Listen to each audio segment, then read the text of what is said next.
What is the difference between a social enterprise and a B Corp? That's a good question. A B Corp is where you meet certain criteria and then you get assessed on that, and it's like a status. So there's 10 B Corps right now in New Zealand, and many of them are here in Christchurch.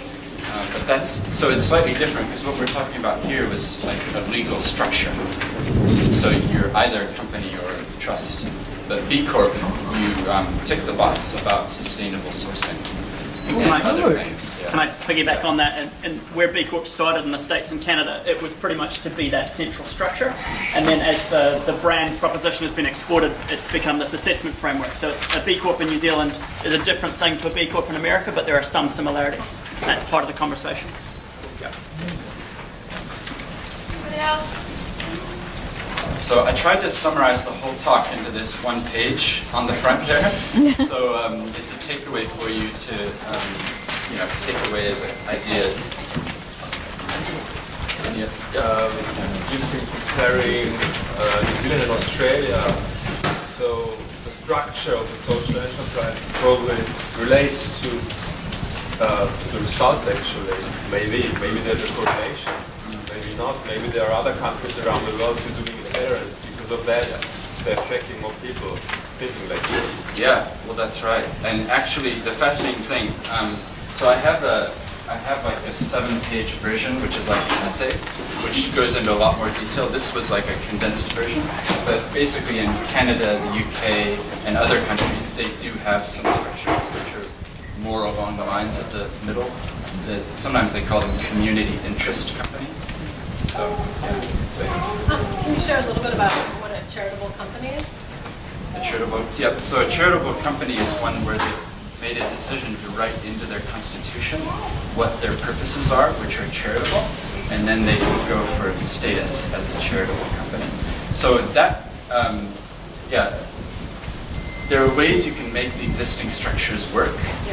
You get out the number 8 wire and you adapt. It's a workaround. And you adapt. Yeah, so it is possible, and if I had time I would have gone into how you can do that, but like Kilmarnock as a trust, they have trading arms, so that's the other way.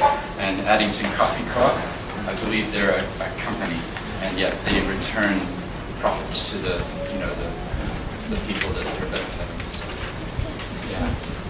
I just love the worker-owned businesses, especially in America. There seems to be a lot of them, and so I'm trying to find the best solutions in terms of social, economic, and environmental puzzle pieces that fit together and create systemic change. So social enterprises, in a way, are one of those puzzle pieces. And so what 2 things that I would love to see integrated, and maybe you know something about it, is worker ownership. Is that possible? And the other thing would be like, is there a possibility to integrate local currencies, different like time banking and stuff like that? Have you ever come across something like that? Well, I know that was discussed at the Living Economies Expo in Middleton. I just attended a little bit of that, but it's a fascinating area to think of alternative structures in terms of saving pools and things like that. I mean, that's the whole thing, is that if we could go back and redesign things, how would we do it? And can we, it's too late where we are, it is what it is, but let's try to make things better. Let's try to improve things. And the key, actually one of the bits that I wanted to say is, what if we could get for-profit companies who will never switch to be social enterprises?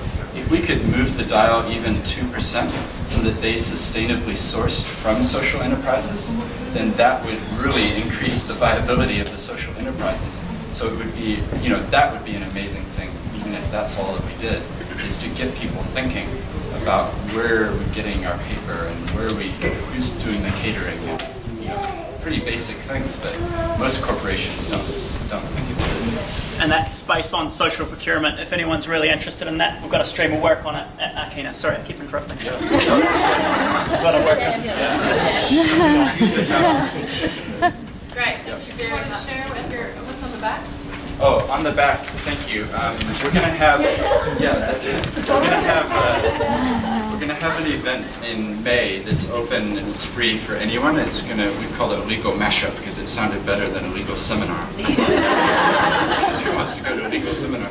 It's going to be like we'll go through some topics, but then people can ask questions and interact, and we really want it to be helping people to grow and, you know, have good ideas and know how they can implement them. So, yeah, you're welcome, and please share it and let other people know. Thank you very much.